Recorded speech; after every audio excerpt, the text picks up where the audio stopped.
welcome back to a brand new episode of The Lookout, episode 28 of The Lookout. I am here. I am Meals. I am 29 now. Oh yeah, get that up. Oh, thank you. And I am also here at the Platinum Chanel boy, Jeff himself, fresh off a birthday. Yeah, he's also 29. Listen, we should make it happen. And we have special guests in the building. We have to say this, from the Cable Box, from Late Fees, making his return to the show. Yep. Two shows. Come on, same week. 3 shows in the same week. Ooh, I'm recording all 3 in the same day today. I left out that before I watched Broly, I recorded and edited Cable Box. Jesus Christ. Yeah, man. That's some good energy. We have Pat in the building. Pat, how's everything been? Oh man, it's so good. Thank you guys for having me. Oh, no problem, man. I'm 29 too, but it's like closer to my half birthday. I'm closer to 30. Well, you know what? Wow, but still. But listen, all 29 right now. About to talk about Black. Listen, a little 1989, 1990 action. I'm not mad at it at all. Yeah.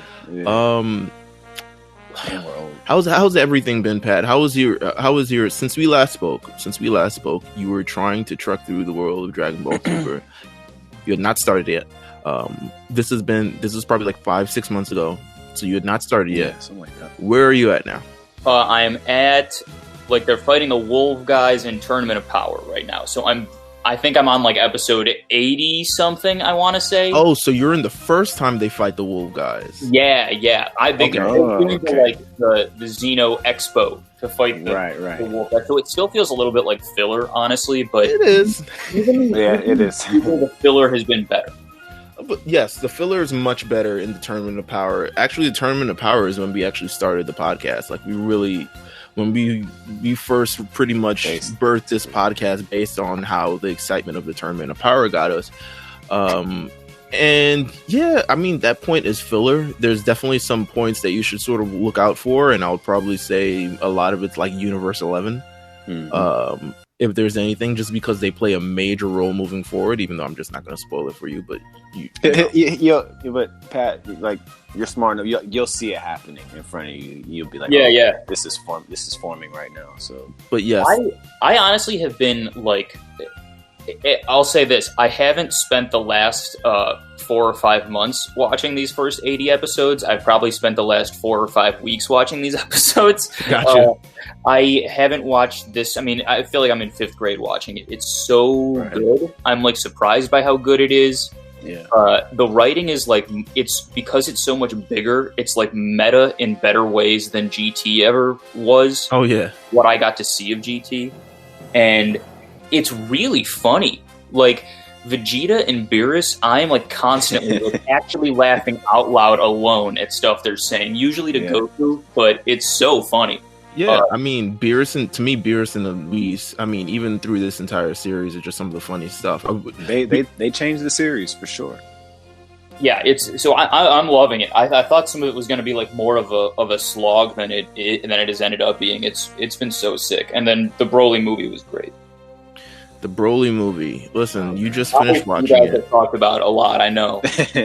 I mean, I watched it the other day again, but you know, I can't get it now. I can keep talking about it all day still.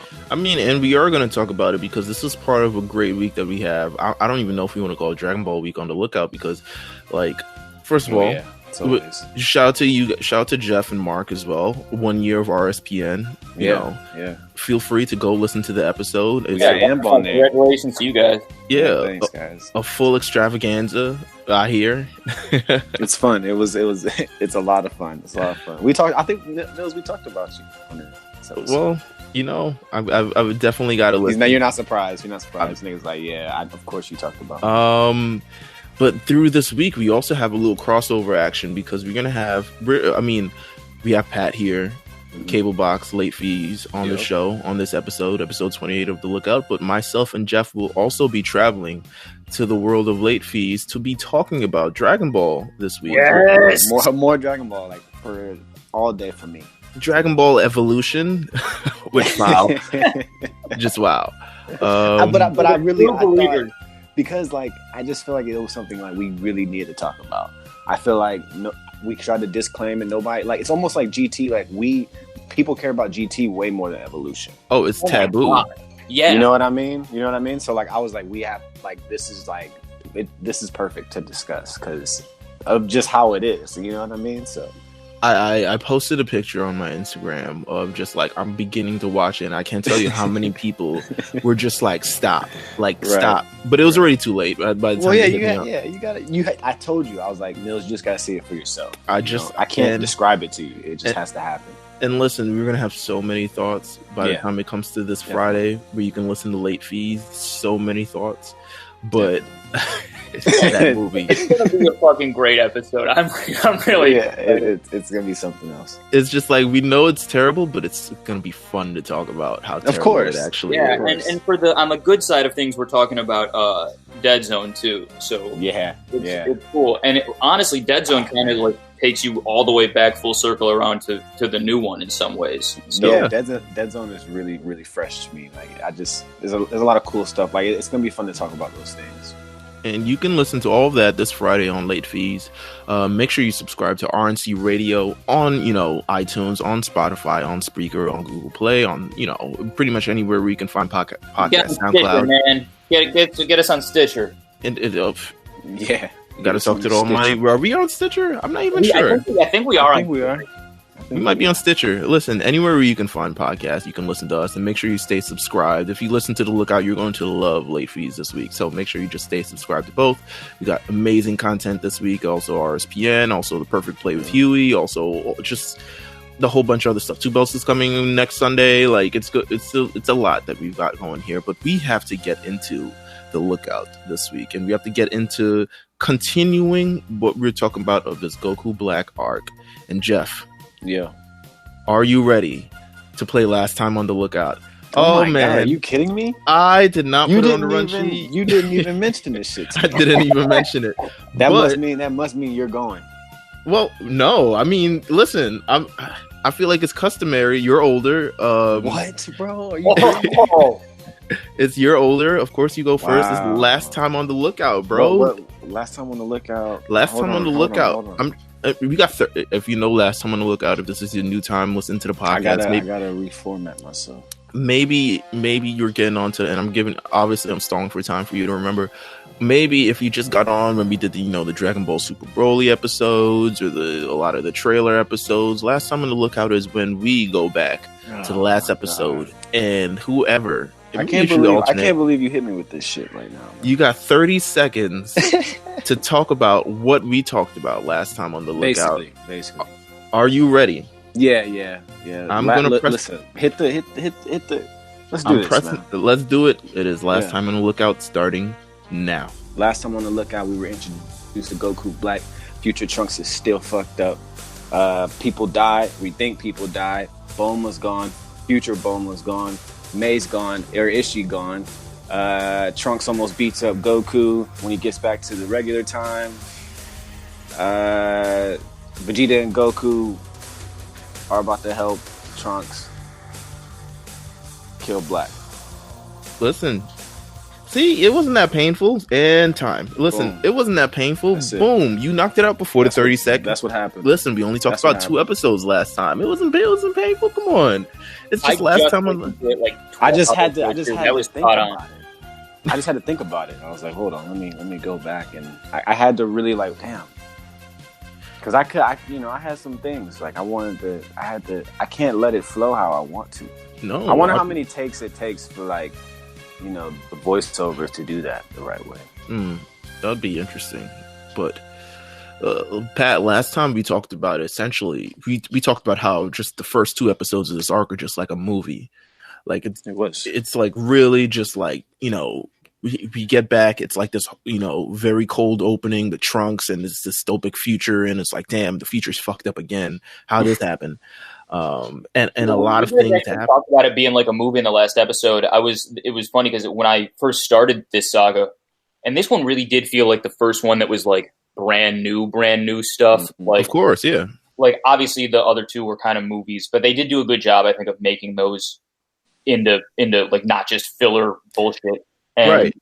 Then they had like this first tournament, which was cool, and like as far as like Brent Zeno, that stuff was fun, but it didn't feel like a full new thing. And this really did. And those first 2 episodes, the way you guys talked about it, it felt a lot like the original, not the Trunks saga, but the history of Trunks special. Right. Yeah. And just it was kind of nice to be re-immersed into that world again. It feels like a place we spent a lot of time, even though we haven't actually spent that much time there. So it was really cool. We last left off on, Trunks attempting to punch Goku because he thought he saw Goku Black and, PTSD, all this other stuff. My man Trunks, man. Just going through it.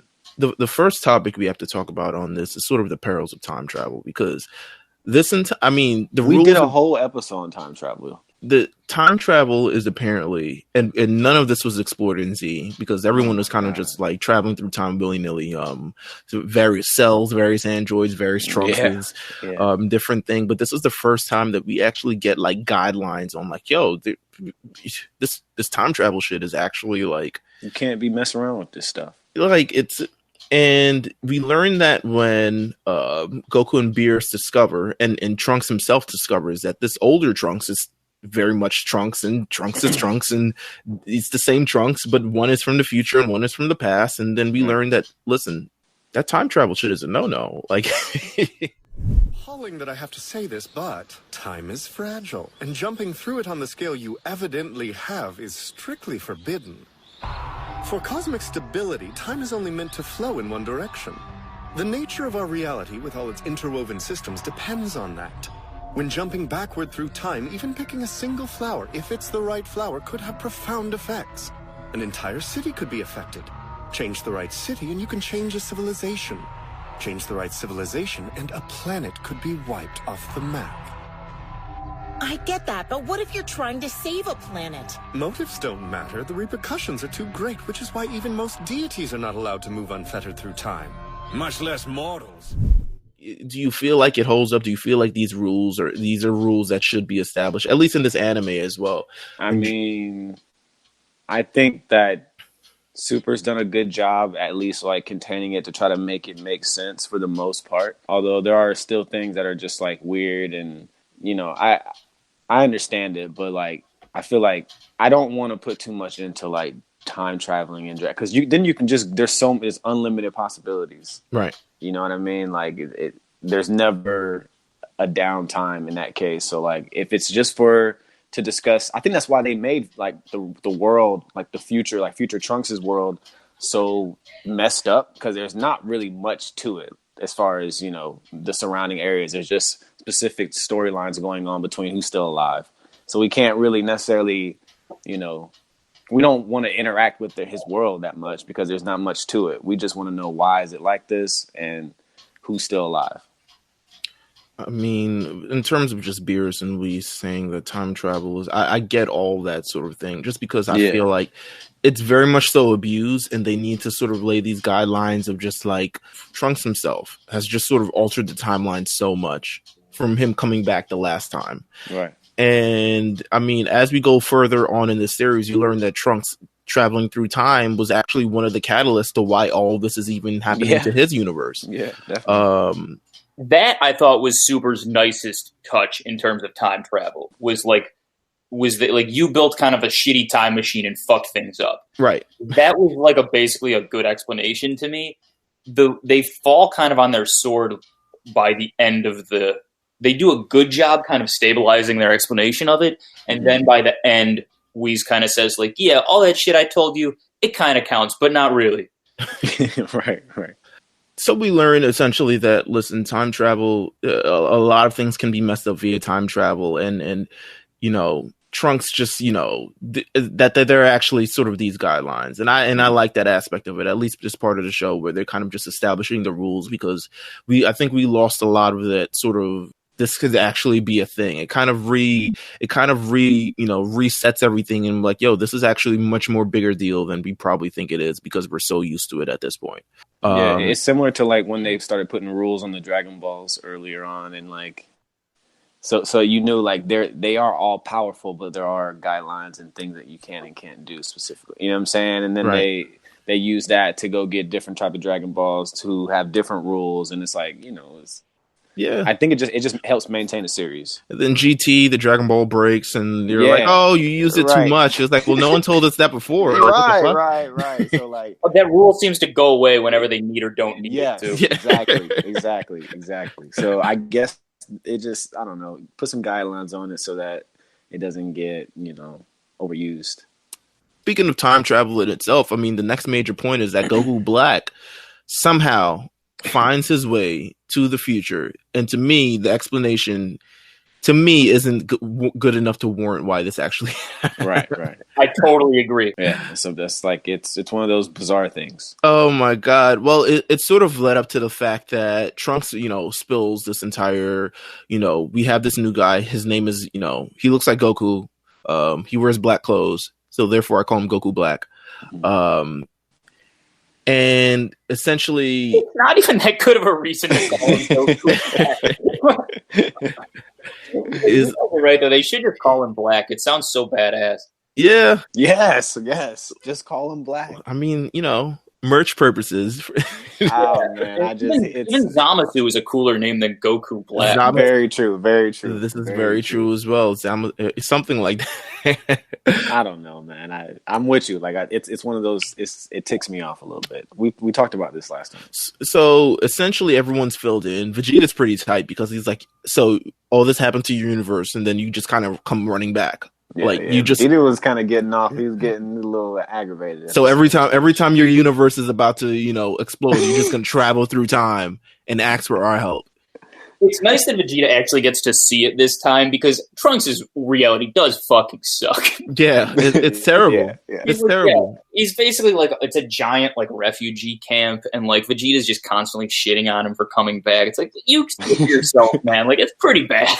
Right. I mean, he doesn't. The weight of it doesn't really like fall onto Vegeta until he realizes that Bulma's dead in the future. But everyone's dead in the future. Like, he's dead in the future. I'm but I guess that sort of, it's just not his. Yeah, like it doesn't affect him because he doesn't see it every day. Yeah, I mean, it is what it is. So, Goku and Trunks have this little sparring deal where they're just like, and it's meant to be sort of a reference point of strength, where Trunks is kind of the reference point, and it's just like, how strong is Goku, and will he be able to stop Black?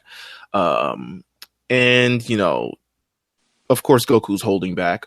Obviously. He goes Super Saiyan 3 and is like, wow, you're just as strong as Black. And he's like, cool, great, sounds great. Right. I'm gonna have a great time whenever I fight. Don't matter. Yeah, whenever.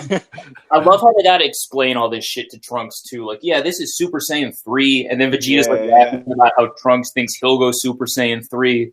Well, so Trunks is never the reason why Trunks has never truly ascended, and the reason why he ascended was really all it had to do was because of the Cell Saga and the Android Saga, and him kind of coming back to this sort of timeline, the present timeline, and having the resources and the different adversity and sort of the reference points with other Saiyans to really continue that time chamber era. Right. But because when he goes back to his own era, I mean, he's finally, the strongest person there. He doesn't really have any things. I mean, they talked about the Majin Buu thing where he kind of nips Majin Buu in the bud really quickly. Yeah. I love that, actually. I really thought that was good. Yeah, it was just like, oh, I saw him coming, and Supreme Kai helped me. I beat from like that situation with Trunks to Broly in the movie, and what is the little Saiyan who looks like Vegeta, like Shrink Ray Vegeta in the tournament? Whatever his name is? I think it's Kaba. Yeah, they do a good job of like, even if Saiyans are like really weak, fighting other really strong Saiyans. Like, it's like when you play a video game for the first time with a bunch of people who are really good at it. Yeah. So you get really good at it faster than you actually would. Right. Like, they do a good job with that type of thing. Yeah, I mean, it's we finally get to see that. Trunks had no idea. He doesn't know about anything about, divine power or, gods of destruction or anything, just because he's never had the chance to. I mean, he hasn't gone through the different trials and tribulations that Goku has. But to be honest, I mean, on one hand, it's a curse, being in the present timeline and just having to go through all these things with Frieza attacking a lot of different stuff. But at the other time, it's a it's a gift because look how strong that they've kind of come and look how far they've come. And it's just beyond off the situation. Yeah, just beyond Trunks' comparison that we could divine power and Super Saiyan, and that even could come all together. Goku Black somehow, just, his time ring is going off. We're going to talk about time rings a little bit later. His time ring is going off, and he's managed to be pulled through some sort of multi-time vortex where he lands in the present time. Right. Very, very, very cool, man. That's some next level villain shit right there.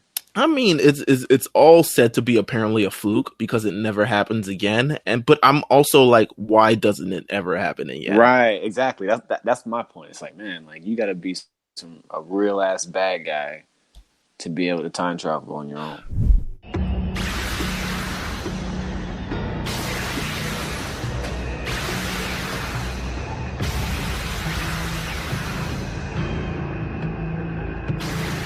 That's bizarre.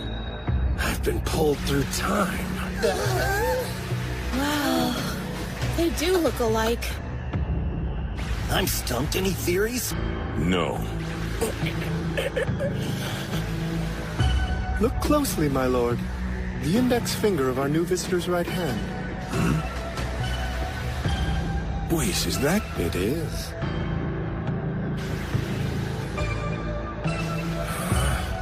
Vegeta.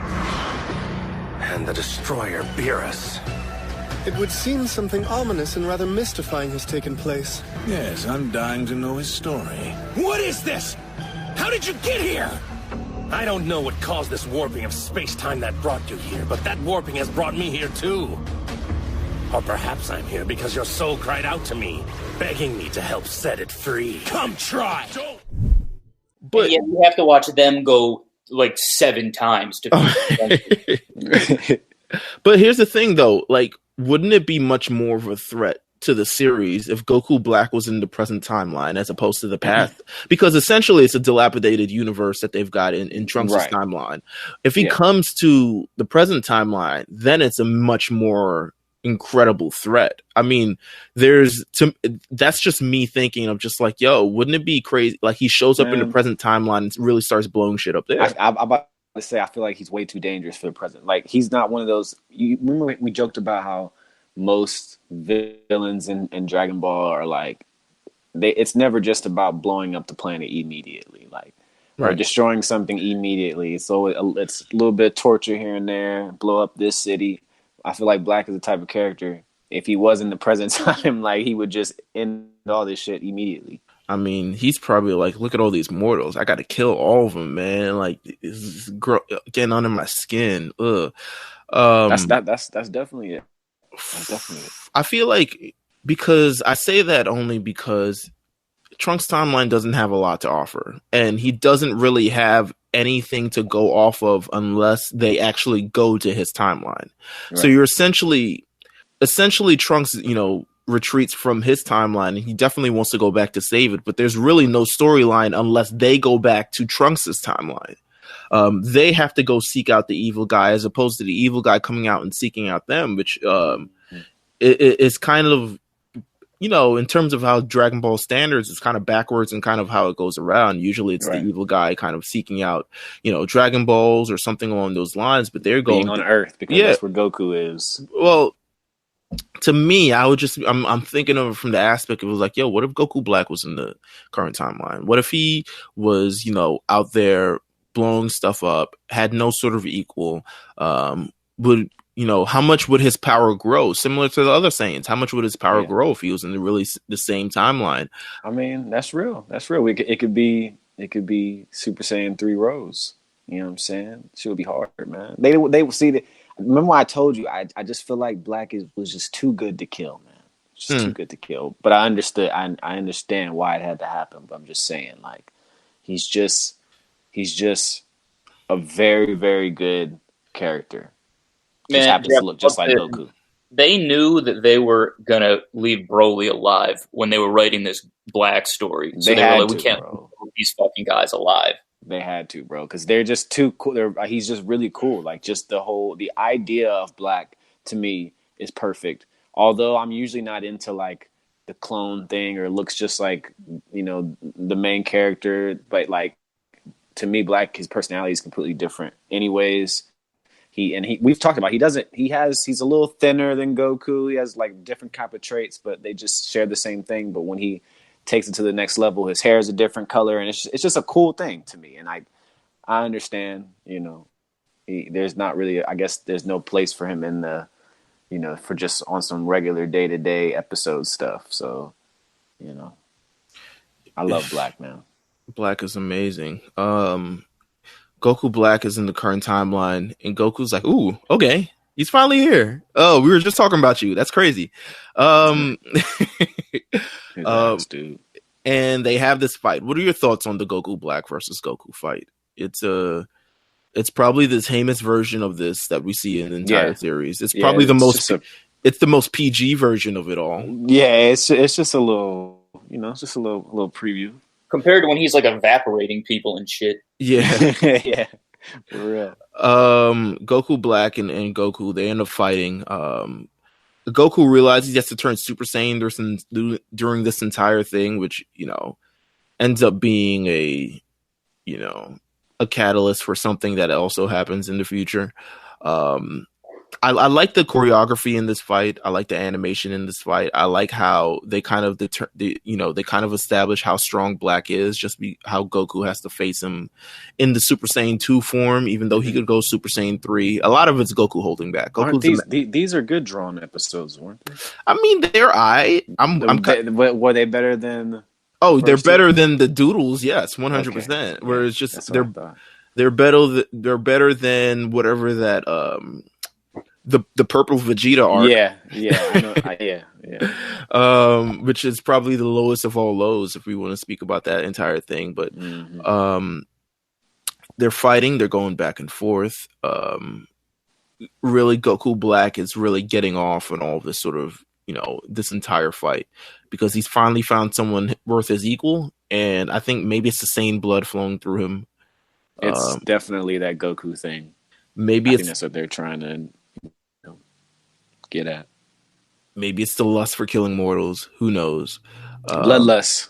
I actually would have liked to see a little more of that, like how like Goku's addiction to fighting when he's not like Superman is like fucking everyone over, because like he's basically keeping all of these guys alive to get stronger and like leech off of them as long as he can. Yeah. All in all, yeah.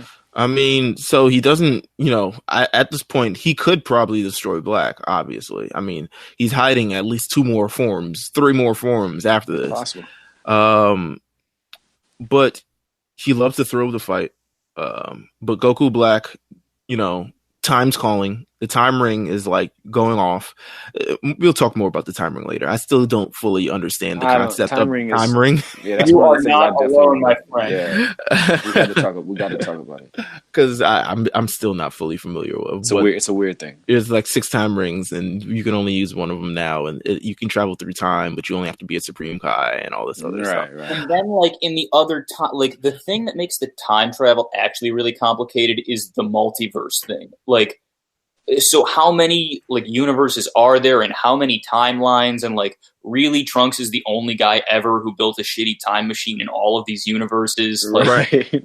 Come on. Like what I don't really give a shit, but like there's a lot going on here. Listen, the multiverse theory, we went over it during the Android thing. Oh my God. We went through literally every all the universes that we knew about. Yeah, that we know about, exactly. And one of them is, you know, the one that one of the Zamasus come from that we'll talk about a little bit later. I almost texted you guys while I was watching it, like, please somebody just say yes or no. Do I have this figured out? And then like wrote my 2 cents. But I just waited. Here's the thing though, like it's been 15 years since I watched the Android saga. And I thought I had an idea of how many universes there were, and I didn't.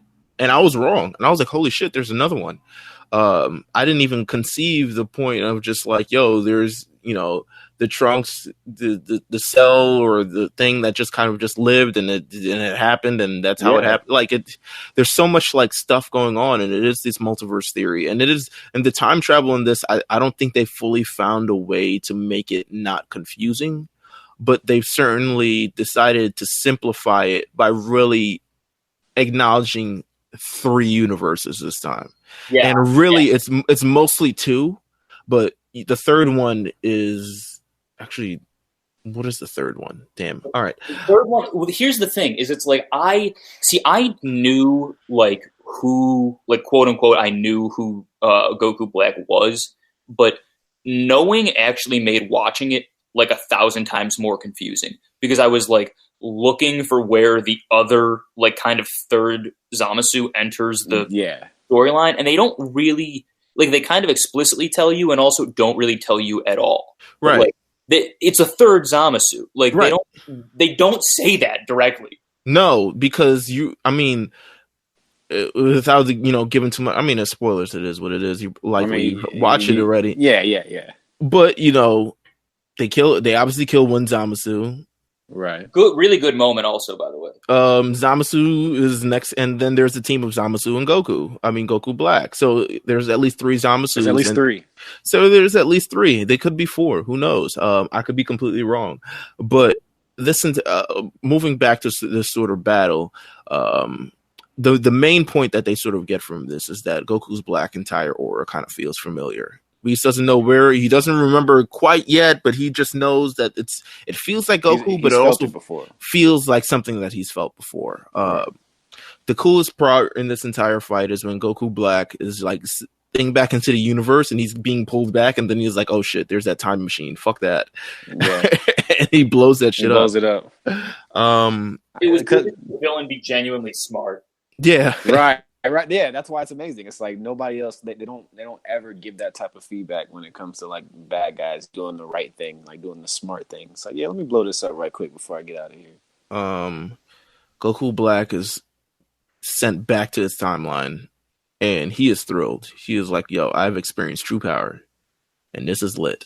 So now I know where I'm going to go with my power. And it's probably somehow tapping into, it's tapping into the same power, and it's also tapping into his divine power, which is a new thing. Also, divine power established with the Super Saiyan God and the Super Saiyan Blue and all this other stuff. All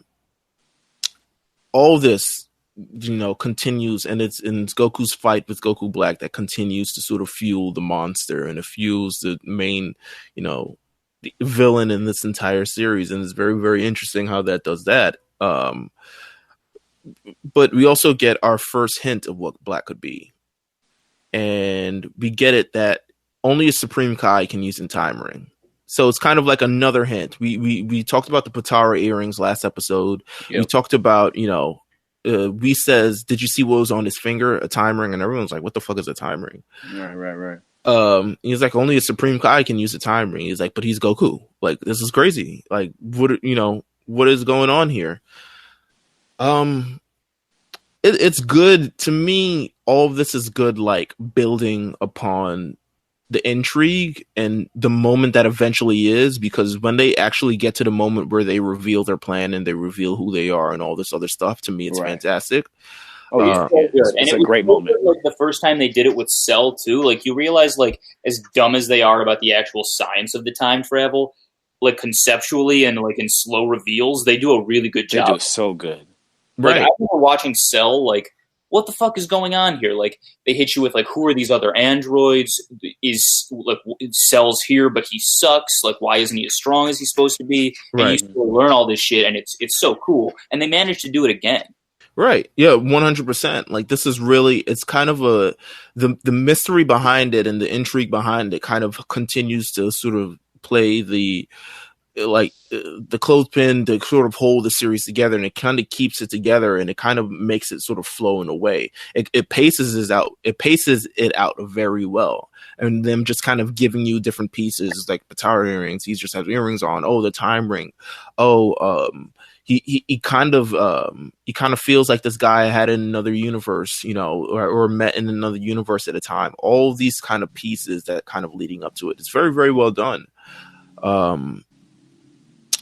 With the this destroyed time machine, Bulma reveals that she actually still has the time machine from the Cell Saga. Another dope moment. Yeah, of course she does. I mean, they explain it. Luckily, they explain it. Luckily. Yeah. Bulma always gets her explanation.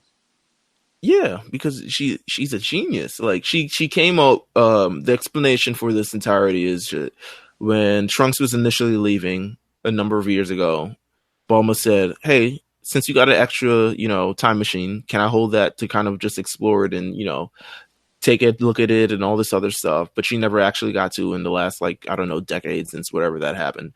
Right. But it all comes back full circle when we have that time machine, because the other time machine is completely done for, and they're able to recover, and they're actually able to, sort of continue to build this back up, and they have another chance to save the future, which is great. We also learned that Future Mai not dead. Here we are. Future Mai is not dead. You gotta give the guy at least one win. Yeah. Like it's like, man, he has such a terrible life. It's like his girl. Yeah, like now, like at least last time he came back, and like there was at least like a city and shit. And now, like, literally, if Mai had been killed, he would have been going back to like just Yajirobe. I don't even think he knew Yajirobe existed. Yeah, I don't think he. That's true. I don't think he did. But I would have probably been, you wanted to go back, but I don't know if you would have had the full incentive to go back if Mai wasn't or at least continue to go back. Man, I'm taking Mai with me. Yeah, we coming back. We leaving this place. Let's talk about, speaking of Mai, let's talk about the relationships in this time, because the next few episodes after this are kind of establishing. Which one? Which relationships, man? Well, there are two. There's two that are explored. The relationships with Trunks with various people in this time, and the first one is Mai, but it's the present Mai. Oh God, the one who's a kid. Oh yeah. Man. And I get that they're sort of building this schoolgirl infatuation. Of course. But man, ill. It just gets very cringy at times. I mean, the whole time. Here's the thing, watching. You guys watch anime. There's already a different, at times weird infatuation with young girls in anime. Yes, yeah. The fact that old Trunks wasn't immediately hey, pump the brakes here. Your boyfriend is right. That story happens, and we've all seen some version of that story at some point in cartoons or movies or something, where there's a different version of the person. But usually that story just galvanizes young Mai and young Trunks to get together. It wouldn't be Trunks grappling with his feelings about an 8-year-old. Yeah, exactly. Trunks is played he's a fucking time traveler. He's smart. Why is he caught up emotionally in this? But maybe he's really maybe because he's lost pretty much everything in his life. He's looking for something to grab onto that reminds him of memories that he had before. And the Mai death thing is very, very new. And by all means, I'm not trying to cape. We know. What you just said is a totally viable thing in terms of story, but just the way that they present it specifically here, it's just too weird. It's very weird. All they really needed was 1 or 2 scenes of Trunks saying hey, go hang out with young Trunks, don't hang out with me so much. Right. Or just being listen, don't ignore your feelings for this kid, or or trying to just establish that, or just future Trunks talking to present Trunks about listen, you gotta you can't take anything for granted. There's a bunch of different ways it could have been done without it being creepy. Yes. Yeah.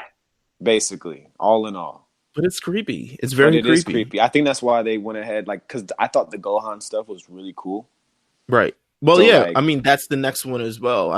After the entire Trunks and Mai thing, they spend an entire episode on kind of rekindling the relationship between Gohan and Trunks, which to me,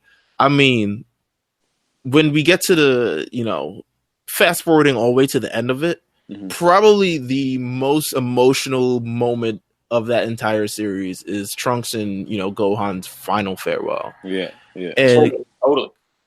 Because I looked at it and I was like, damn, that was real kind of things. He's like, I couldn't say, we'll get to it afterward. We'll get to it later down the line. But their entire relationship, Gohan and future Trunks, I don't think it was it definitely wasn't explored enough in this arc mainly because Gohan's not a fighter. But it might have been cool to see that Gohan and Trunks and his old master, but it's also cool that he's able to see it in a different kind of light. Right. But also it's just cool that they allowed Gohan to kind of understand the situation, because Gohan, they had a different relationship in the future.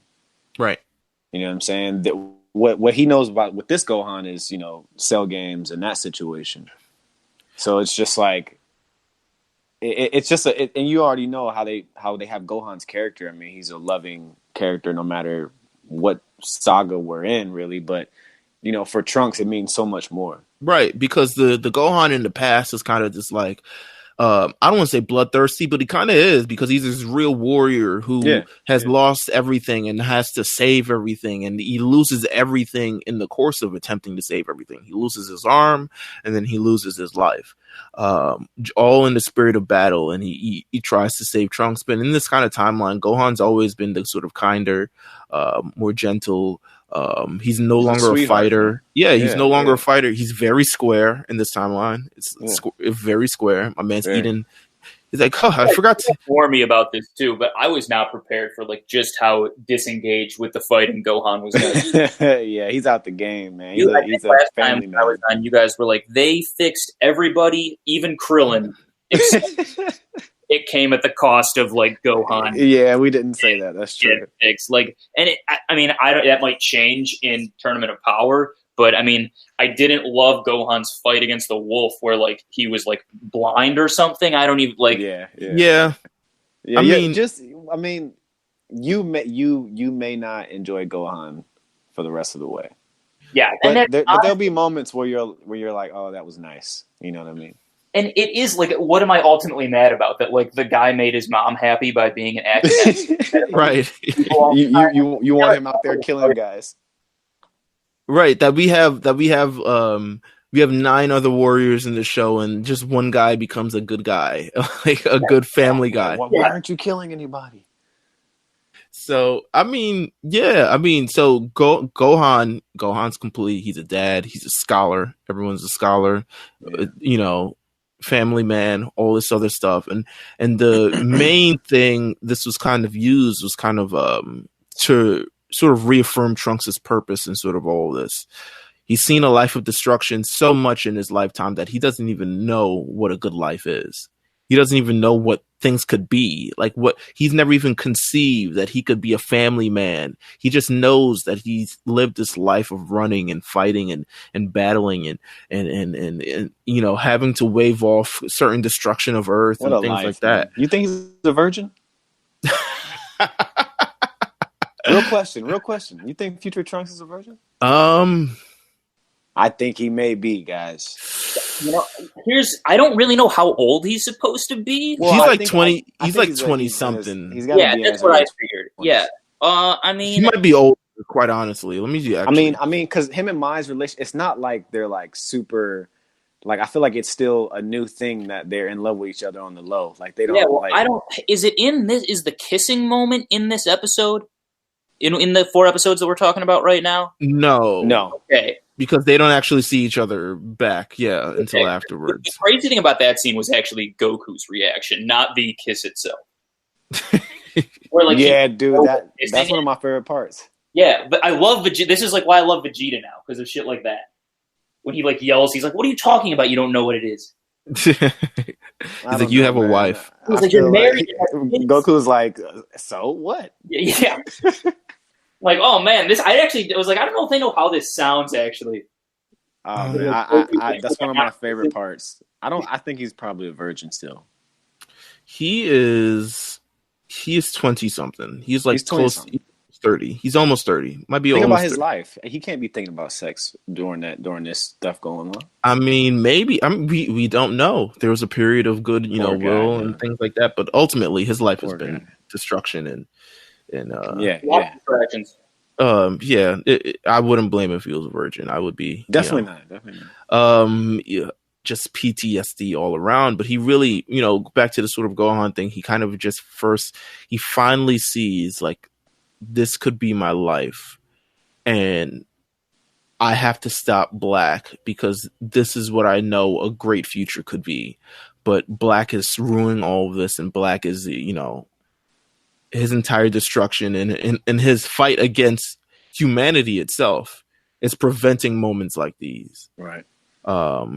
I thought it was very, very well. The relationship between Trunks and Gohan, I don't think it's explored enough for, you know, the reasons I just stated, but I don't think it's explored enough considering how strong it is and how deep he is. And especially those final moments where it's kind of, you know, I got emotional at those final moments because it was like, whoa. As fans, man, I just think it's that whole family thing. You know, I mean, you have Goku and Vegeta, and then you have their first sons. You know what I'm saying? And it's just like, I think we just want them to be tied because of being a fan. You know what I mean? Like, right. I'd love to see more Trunks and Gohan, you know, type of stuff. It's just, I also keep forgetting, like we stated, you know, future Trunks' relationship with President Gohan is basically just Cell, but they have a relationship based off who Trunks knows who he is. Right. Trunks' relationship with Gohan's a little bit different. Gohan's relationship with Trunks is just like, whoa, Trunks, you're back. Cool. Yeah, you're like a weird old guy going around. Yeah, exactly. So I just think because, you know, of their history and who their fathers are and stuff like that, like we want it to be so tied. So, but yeah, I mean, who wouldn't want to see more of that? And it's also a good few moments to see Pan and, you know, Pan's development and her being crazy a little bit. Yeah. Now, to me, probably the most...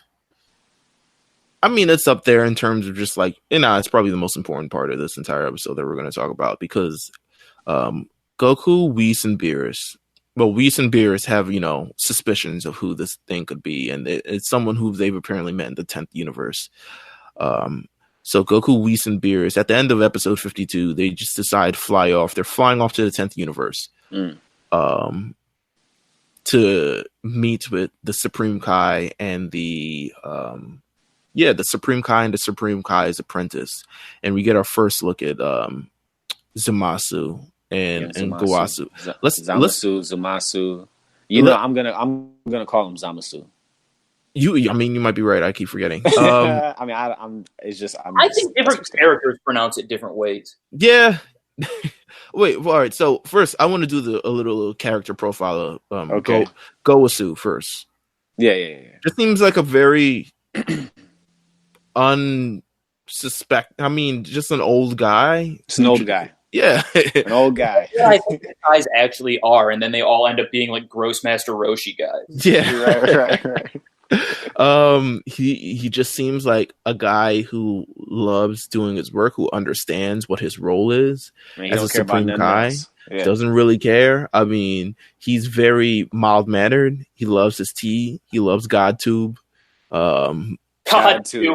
what a oh man, I like whoever when they put that in when they wrote that little clip. That's amazing, man. I'm thinking of becoming a GodTuber. Like, come on, like that's genius, man. Great stuff. Oh my god. He just loves that. He you know, just feels like a very simple, tranquil life that he likes living. Off the bat, you can kind of tell that he's not the guy we're looking for. Like when I'm watching it, I say, right. Okay, well, if I'm trying to dial down who I'm looking for, who's whatever, if I'm watching something, I'm like, okay, this isn't the guy. Probably the most notable aspect of him, and maybe the most alarming, is apparently a terrible judge of character. Yeah, truly. Because then every timeline, he never knows he's about to get got. Yeah, a terrible judge of character. I love the fact when they eventually transport to the new timeline. He was like, I have to like the regular Supreme Kai picked me up because I just have to stop this somehow. Yeah. It's just like I have to stop this somehow because this is all my fault. Yeah, and it's like, yeah, kind of, bro. Like, pay attention, man. He's a terrible judge of character. And you know, the funny thing. Sorry, I just is like Zamasu gave him a few clues. Like, you know what I mean? Like, it's just the way that he was acting in general. It's like, how can you not pick this up? Well, he seems to be very like forgiving and understanding, but his apprentice Zamasu is not the same way. And we get to that sort of character analysis. I love his personality. My man, he hates mortals. I don't know if there's anything I hate as much as he hates mortals. I wish I cared about something this much. Right. but that's why I like the character so much. You know, there's always got to be something so vile to the bad guy. And if there isn't, I can't get into it. You know what I mean? Like something has to just makes them sick to their stomach, and they have to be able to express it in a way that I can relate to, even though I don't find mortals vile. Right. But there's a layer of truth behind it, right? Right. I see why he feels that way. You know what I mean? Yeah, and that's all that matters to me. And it was nice to give somebody a good like motivation after like Frieza's like a warlord, Cell is designed to kill, Boo is like a demon. So like those are all like basic things, but like coming up with new ones past that is not always easy. No, exactly. and he's but it's all those experiences that have kind of contributed to his hate. Like look at all the chaos that mortals have caused throughout the entire universe. He has to sit there and watch it, right? And why do we have to sit here and watch it while they continue to cause all this destruction and all these different things that have gone on? Like, why do we have to continue to do this? Like, we should eradicate all mortals because they're nothing but a nuisance and they're nothing but disturbing the peace and tranquility of Earth. And I get it. Yeah, a little bit of like the Thanos thing from. It is from his point of view. Not that that's bad. Like, it's not a bad writing of a character. I don't say that to say that it's lazy or anything. I just mean like that can be a really good way into a character. Right. It says Zamasu often questioned the worth of mortals, not trusting their ability to handle conflicts, as they were prone to commence war in a repeated cycle, and not understanding that mortal life was key to the prosperity of the universe. Basically, he's saying, you guys are your core to the way that everything works. So why are you idiots?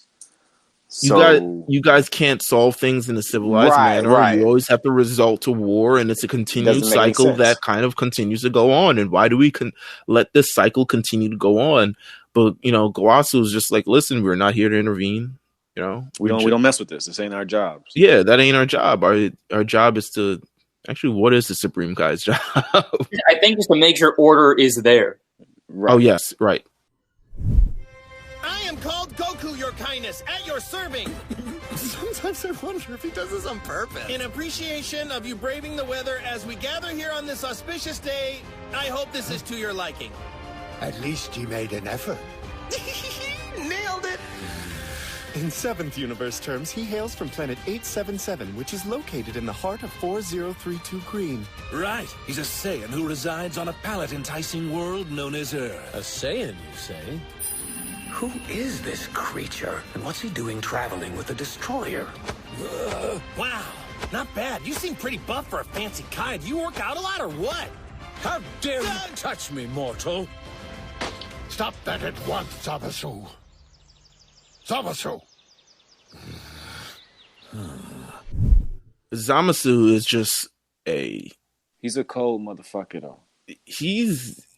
We learned that he's pretty much one of the coldest that we've seen. He's someone that all right, so if you saw him just from the thing, he looks evil. Yeah, you can tell that. You can tell off the bat. You can tell he's evil. The fact that Gowasu can't see any of this or sees past it, to me, is very unsettling for a Supreme Kai. Yeah. Just someone who's training someone to be a Supreme Kai as a Supreme Kai in training, and just not being able to notice the motivations, because Whis can. Whis is just like, some ain't right about that boy. Whis don't be saying this shit out loud though. That's the problem. Because he's smart. He's smart. He's like, that's also none of my business. Yeah, but that's how you get down. Because it's some Universe 10 stuff, and I'm the angel for Universe 7. Yeah, ain't none of my business. So Beerus, Whis, and Goku show up. Goku's a dork. Let's just get that off bat. Goku, 100%, man. The dork. Goku is a full-blown dork. The dork. Doesn't know how to speak. He's just speaking. He pulls up like me. Oh, that's how I pull up. First of all, I don't blame Zamasu for essentially like, get your hands off me. No, 100%, 100%. He was right. He was right. He was like, yo, bro, what are you doing? Like, but he said it with such disdain and such disgust. My man is I told you, bro. That's why he's such a good character. He plays his role. Like, he's just said. Goku shows up. He's like, you look pretty strong. And he's like touching his arms and stuff like that. And Zamasu's like, get your filthy hands off me. Like, get your hands off me, mortal. He's already like got the, he about to like, charge up his whatever, his like slicing shit. Yeah. Like, he's like, yo, get your hands off me. And Kawasu's like, Zamasu, relax. we have guests here. Like, we have guests. Like, chill. Like, go get some fucking tea, man. But I know if it was you, Jeff, someone came up to you and just started touching you, you would have. It would not react just like Zamasu. Yo, who are you? Why are you touching me? Get your hands off me, bro. Well, it does. It does depend. If it's, it depends. It could be a young, a beautiful woman, trying to take a look at my tattoos or something. Sure. I'll let her hold my hand gently. But other than that, yeah. If Goku pulled up on me, grabbing my arm to look at my strength, nigga, I'll be like, yeah. Fuck off Goku's me, to me is the funniest part. He's the funniest part of this entire thing. But he does not care about like who has what leadership, or he just wants to fight. For this whole new show, he doesn't care about leadership at all. No. So time rings. You got go ahead, Mills. I got it open because I need it open to try to explain. You got this. Is it the same? Is it the same one we had open last time? Yeah, it's essentially the article. I just typed in time ring. Yeah, I'm sure there's plenty on there. So they're used by Supreme Kais to travel through time to observe future events in their main timeline. Okay. So it's all about continuing to their main timeline. Right. It's continuing to observe. It's continuing to sort of restore order. It's that entire thing. These are what it's kind of meant to be. It's time limited. It's limited. You're only there just to see what's going on. Education purposes only. Right. A demo. But there's first of all, there's 5 time rings. I'm fully not sure of why there's 5 yet, but I don't think we got there yet. I think they're because of various timelines. I think. I'm not fully the time ring thing. I'm still not fully sure about. The time ring made it more confusing. They should have just said he has a ring and can fly through time and space with it. Yes, one ring. And not tell us. Not tell us how many there are. Even if they have plans to tell us there's 5, just wait a few sagas later after the new shit to tell us more about these rings. Because I think when I look at Super, I think Super's going more into the whole God Destruction Angel thing. Like when it's all said and done, I think that's where it's headed. So we're gonna hear about these rings again. So here's the thing about the new rings. I'm reading this now. He says the green rings represent the creation of alternate timelines. So essentially, you've traveled through time and you've affected something, and now a new ring has appeared. Right. Because you've affected a timeline. Every time. Because you basically create another. Right. I get it. The number of green rings indicate how many people have traveled to the past. So a new ring is created whenever another person modifies the past. So there are 4 green time rings and 1, silver one, implying there are 5 timelines. So every time somebody's a time travel, another ring is created. However, it could be that the silver time ring is the one for the timeline it came from, while the green rings. All right, never mind. Which one's the original ring? So was there one? Was there one? Yes, I think there's always one, and then I think those other. I think 3 or 4 of those other ones came from Trunks and Cell. Right, one of those. Yes, had to be.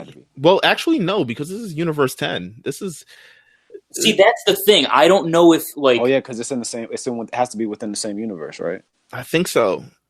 All right, so there could be laws because I don't know, man. So he says, so the silver ring can travel to the timeline of any of the 4 rings, meaning that there are actually only 4 timelines. If a silver ring is destroyed, the corresponding green ones will be 2, making traveling to the corresponding timelines no longer possible. But other times, so you can destroy the rings. Yes. I don't.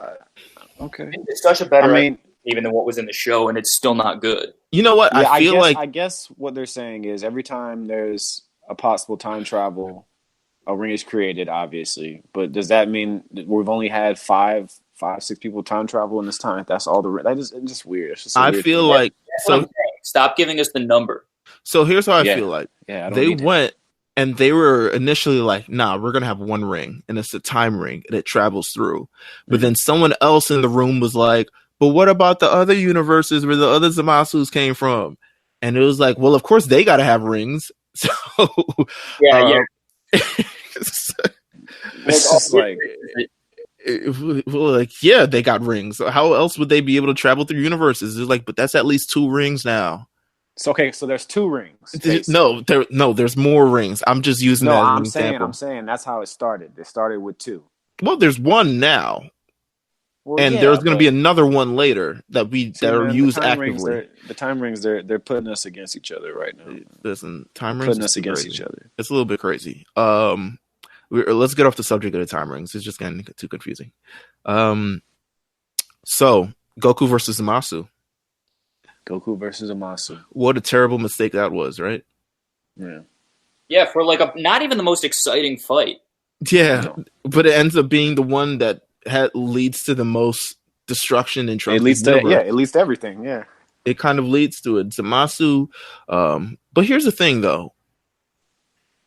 It's weird, and this is again we're getting a confusion of timeline thing. So the Goku Black comes from another universe where Goku also faced Zamasu. Yes, this is the real confusion. Like, this is the moment that is the bad moment of their explanation. But for that to happen, I guess Goku would also have to have met Goku Black in that timeline as well. He would have had to. Because they would have had no reason to go to Universe 10.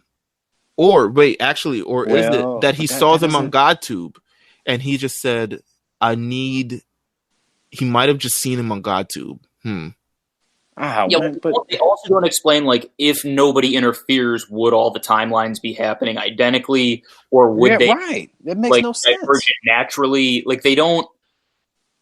Yeah, I don't know. There's so many ways. Basically, what if Cell and Boo and all these guys are just alive on the same location? There's nothing but bad guys.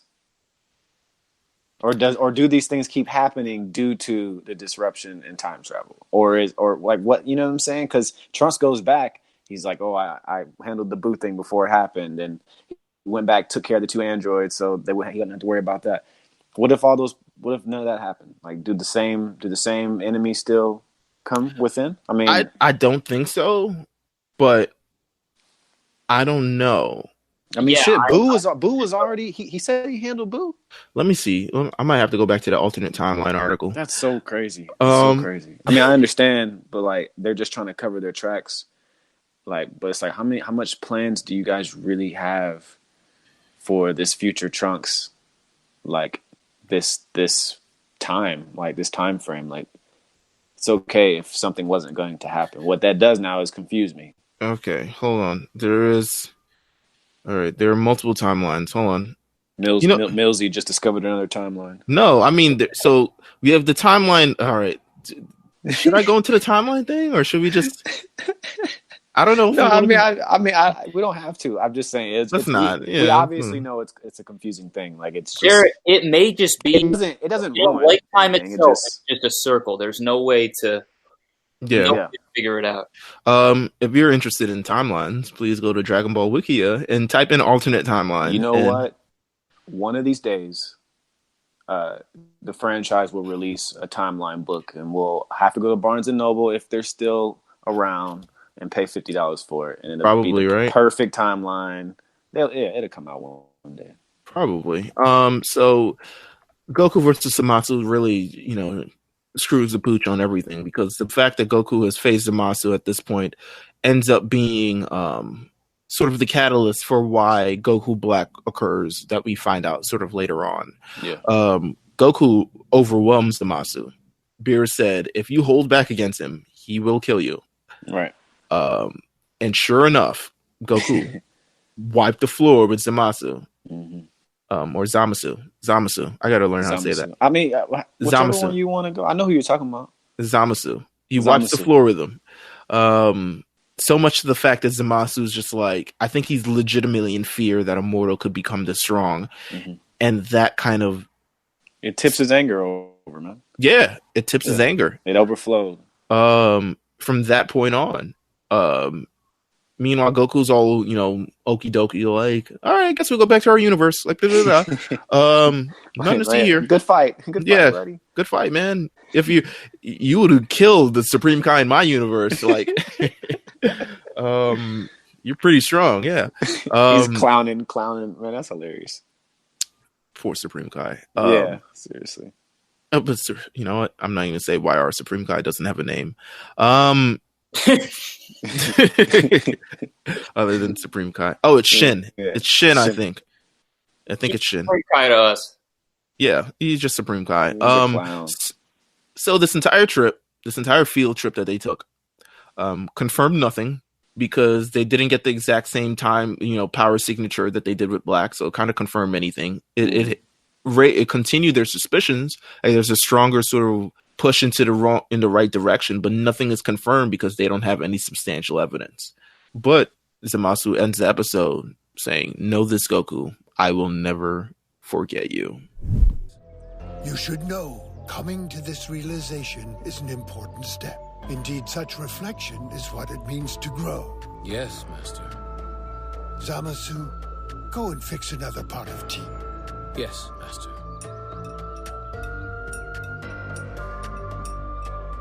Oh, I've learned a lesson. Mortals are even more dangerous than I thought. Know this, Goku. I will never forget you. And boom, that's it. He can't forget him. That's it. It's the kind of ending we'd get, and back in the day, it wouldn't have aired for like 4 more months. Yeah. Oh yeah. Then, it would have been hell on earth. Like as a kid, I just feel like we had so much shit going on, like with other things to watch on TV that when it went off and we got that to be continued and meant we really had to wait. Like we couldn't go to the next one on Netflix or whatever we're watching it on. Right. But like we had so many other things on TV, like you just get over it. You're like, all right, I'll just watch reruns until it comes back on. It's a great way to end. I mean, it's a great way to end this episode. It's a great way to sort of, continue to build it. And it's the pacing, it's everything like that, and continue to slow build this entire arc and this entire reveal of just who Goku Black is. What did you think about these entire few episodes, Pat? I mean, they were definitely kind of a mixed bag overall. I think like they have a ton of good mythology stuff going on, and the way that they, like we're talking about, the same way they did with Cell Saga, where they kind of unfold it slowly and you don't really know what's going on. It's kind of like way better storytelling than you expect from DBZ, mm-hmm. or from Dragon Ball, I guess, not Z anymore. But there's a lot of like, you get the tail end of the bouncing back and forth with the Black thing for a little bit, and that doesn't really quite make sense. And by the end of it, you get the feeling that they know what's going on. But in these earlier episodes, you don't know if they know the rules like more than you do necessarily.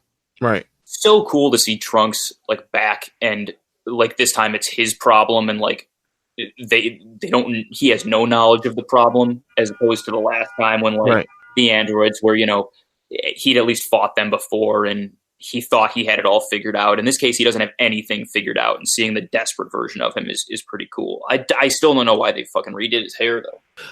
The next time we get together on The Lookout, we will be talking about, first of all, there's this weird Zeno sort of episode where they kind of like hint towards like an arc that is I can't wait to talk about 40 Zeno. Episodes away. A weird move for them. Yeah. Lord Zeno. Lord Zeno. The guys are going back in time, to the future. We get that, that very making more bad guys. Infamous moment of, don't shoot him, he's not black. Like we get that. Yeah. Favorite part. And of course we have the debut of Super Saiyan Rose and the immortal Zamasu. And it's going to really about to start hitting the fan. yeah. It starts really turning up. Pat, thank you for coming on, man. Thank you guys for having me. I mean, this has been a great set of episodes. I'm really, after watching these, I'm still holding back. Like, I've watched this a million times already, but I haven't gone past this episode for this purpose. Just to sort of just to sort of absorb all of this going on. But man, this is one of the most intriguing arcs that they probably could have done. Yeah, we have more Dragon Ball to talk about. This is true. Thank you guys for tuning in. Thanks you guys for sharing. And yes, once again, we'll be on Late Fees later this week. Until Late Fees, we'll see you guys. Peace. Take it easy, guys.